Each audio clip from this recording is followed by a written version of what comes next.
पर बहुत सूट करेगा। इस तरह काजल को ससुराल में पहले ही दिन बहुत प्यार मिलता है। घर के बाकी लोग अपने अपने काम में लग जाते हैं। इसी तरह कुछ दिन बीत जाते हैं। एक दिन रात को सपना रसोई में अपने लिए कुछ खाने का बना रही होती है। तभी बर्तनों की आवाज़ से काजल की आंख खुल जाती है और वो सीधा रसोई की तरफ चली आती है। अरे दीदी, आप रसोई में इस वक्त क्या कर रही हैं? मुझे बता दिया होता, मैं बना देती आपके लिए। अरे भाभी, आपको तो पता ही है मैं 3 महीने की प्रेग्नेंट हूँ और ये मिडनाइट क्रेविंग मुझे परेशान कर रही है। ससुराल में तो अंकुश मुझे किसी भी वक्त खाना बनाकर खिला देता था, लेकिन यहाँ मैंने सोचा कि आप सो रही होंगी तो आपको क्यों डिस्टर्ब करूँ, मैं खुद ही बना लेती हूँ। मेरा नूडल्स खाने का बहुत मन कर रहा है। अरे दीदी, इसमें परेशान होने वाली क्या बात है? बताइए, आपकी क्रेविंग को मैं पूरा नहीं करूंगी तो कौन करेगा? आप अपने कमरे में जाइए, मैं आपके लिए हेल्दी और टेस्टी नूडल्स बना कर लाती हूँ।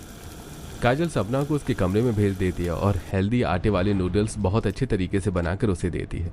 नूडल्स खाकर सपना को बहुत मजा आता है। दोनों नंद भाभी रात के 1:30 बजे तक बातें करने में जुट जाती हैं। ठीक है भाभी, अब मुझे भूख नहीं लग रही, अब मुझे नींद आ रही है। आप भी अपने कमरे में जाकर सो जाओ, नहीं तो ऐसा होगा कि हम दोनों ही कल लेट उठेंगे और दादी सुबह सुबह हमारी क्लास ले लेगी। सपना की बात सुनकर काजल हंसने लग जाती है। वो अपने कमरे में जाकर सो जाती है और धीरे धीरे सबको नींद आ जाती है। सुबह होते ही अंकुश सपना को कॉल करता है। अरे यार, हो गई तुम्हारे भाई की शादी, अब तो तुम्हारी नई भाभी भी आ गई। अब तुम घर आ जाओ, तुम्हें पता है ना मेरा तुम्हारे बिना बिल्कुल भी मन नहीं लगता। हाँ बाबा, मुझे पता है, लेकिन नई भाभी के साथ इतना मन लग रहा है कि मन चाहता है कि 2-4 दिन और रुक जाऊं। चलो ठीक है, तुम 2-4 दिन और रुक जाओ, लेकिन उसके बाद मैं तुम्हें लेने आ जाऊंगा। अंकुश फोन रख देता है। काजल उनकी बातें सुन लेती है।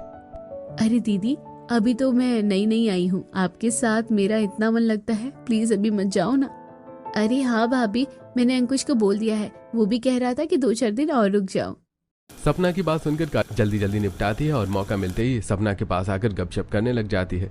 एक शाम दोनों नंद भाभी बालकनी में कॉफी एंजॉय कर रही होती हैं। दीदी, आपको अंकुश जी कैसे मिले? मतलब आपकी अरेंज मैरिज है या लव मैरिज?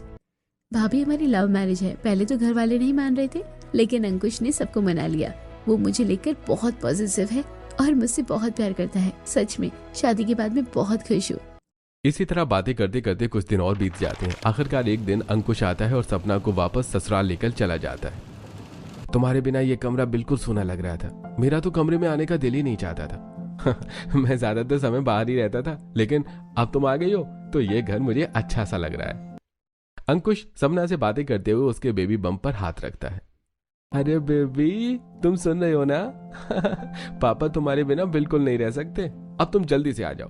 पागल, अभी बस 4 महीने हुए हैं, इसे आने में थोड़ा टाइम लगेगा, आपको थोड़ा इंतजार करना पड़ेगा।